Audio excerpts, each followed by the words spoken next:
Well, the International Women's Media Foundation was founded in 1990 by a group of women journalists who really wanted to highlight women in the media and strengthen the role of journalists across the world. Joining the IWMF, I must say my reporting skills were not really up to standard, I must say. I was working for a community radio station then, which was last year during the fellowship program, and being part of the program, being part of the workshops, being part of the training, of the field trips, I was able to get first-hand information as far as how to report on stories of this magnitude.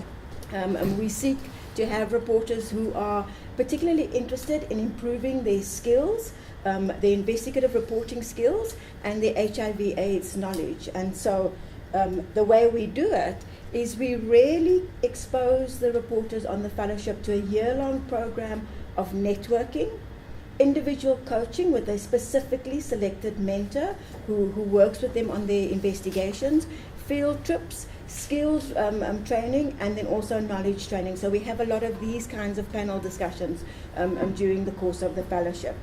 You know, the need will always be there because especially we as community journalists, who don't have the resources, who don't have the skill.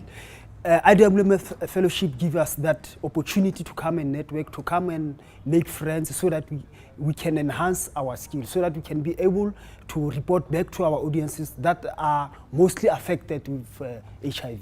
This IWMF fellowship, it's got you in touch again with the power a journalist has, and allowing you to actually take time to find the stories that really can make a difference.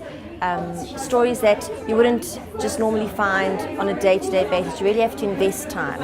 It's not something that just can happen overnight. So I would say this fellowship allowed you to explore that.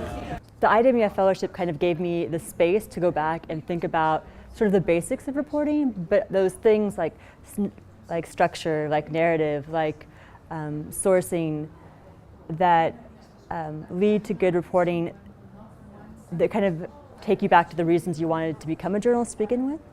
And I think that space is hard to carve out in a busy newsroom where you're meeting deadlines every day. And I think it was incredibly special to be able to once a month get together with these other journalists that were also very senior, I mean, who knew the game, had been doing it for a long time, and just talk about what you were doing, about story ideas, about what you'd heard about, and really to be able to debate things. So I think that for me it was a great space that isn't normally there in a newsroom every day. It's not a doom and gloom story anymore. Like, and anybody wants to sell HIV as a doom and gloom story, it's not going to fly. The IWMF fellowships help reporting in that it gets stories into newspapers, magazines, onto websites, into electronic news, say for instance, the SABC. It's important because it's getting the stories out there. We all need to read them. We all need to understand what's happening. As a result, I got a job this year. I got a new job at a commercial radio station.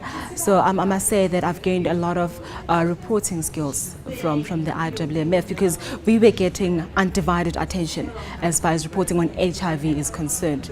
So I must say it really did help me take a step further into my career. Today I'm here standing proud about the story that I wrote back in 2011 about medical male circumcision. That story was able to influence the policymakers that the people of Alexandra can now have a medical male circumcision center. Young people of Alexandra, young males of Alexandra are now able to go to the nearest center to be circumcised. So as a result of that story, I'm very grateful, and that was through the help of IWMF.